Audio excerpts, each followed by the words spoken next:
Hello everybody, here we are today and we are going to be doing a video covering the news that Craig Berbube, the St. Louis Blues head coach, has been fired. Now before we start, please make sure to subscribe if you're new to me or hockey, whatever the case may be. That being said, let's get on into it. So yes, unfortunately, if you are a Craig Berube fan, he has been let go from the Blues. Going into this, I think there were some things that ended up leading to him getting fired. The loss to the Red Wings was just part of a 4-game losing streak, and the two big losses in that time were against the Columbus Blue Jackets and the Chicago Blackhawks. You know that both of those teams really aren't that good, and the Hawks are probably going to be, if not the worst team, probably the second worst team by the end of the season. And to be honest, it really didn't help that the Blues going into the year had kind of an expectation set for them to get back to the playoffs. In Berube, I said in my season preview, would be a team, or a coach I should say, that was going to be on the hot seat. He definitely was, but the team was able to kind of stay in the wild card picture, so it pushed things off a little bit. However, with this losing streak, things ended up heating up and they are out of a playoff spot at the moment. So it looks like the team will replace him with Drew Bannister. He is a AHL coach for them, former NHL defenseman. I don't think he played a crazy amount of games.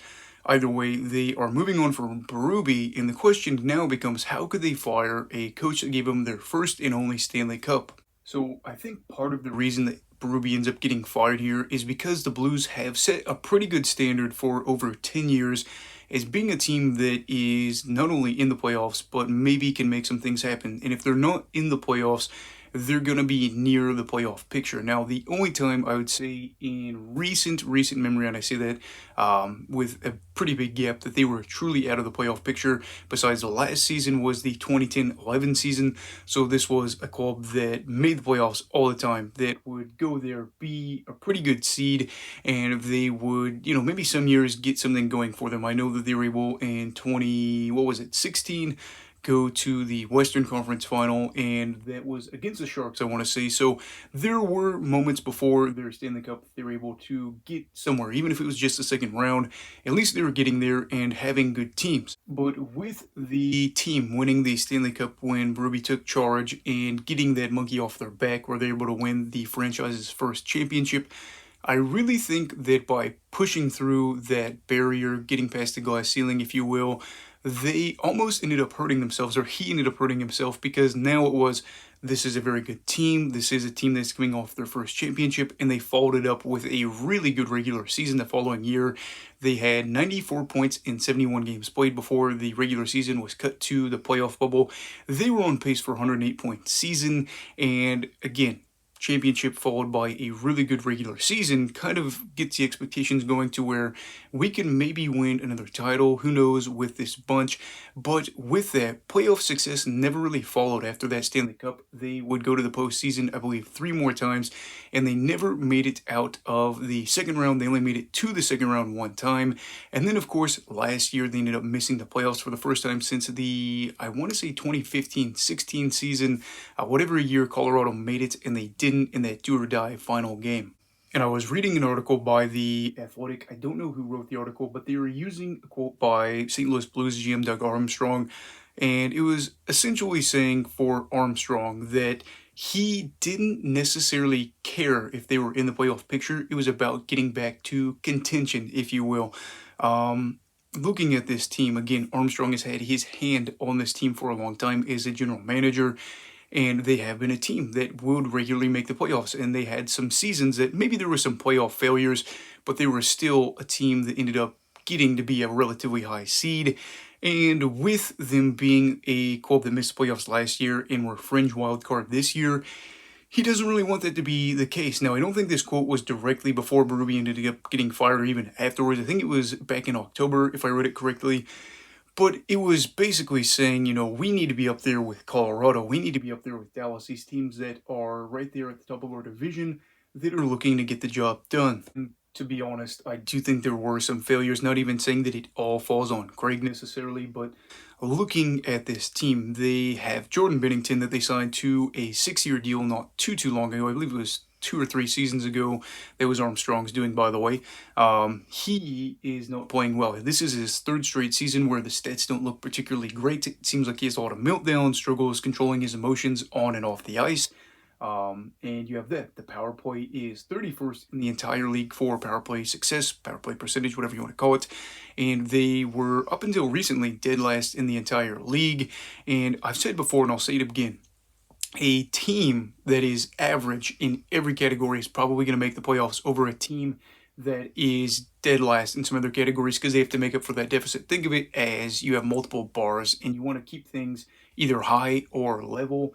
And when you have a dip like the power play percentage, you have a dip like Bennington not having a particularly good year in net like it's been, there were some deficits that they had to overcome. And right now, while I'll say maybe, just maybe, they end up making the wild card this year as a second wild card team, this is a club that really doesn't look like they're going to do anything come postseason. Now, 2 years ago, and a lot of people were saying, well, they had a really good regular season, even though they defied their expected goals total, all that stuff, and maybe, just maybe, next year could be good for them. We saw last year where they finished with 81 points.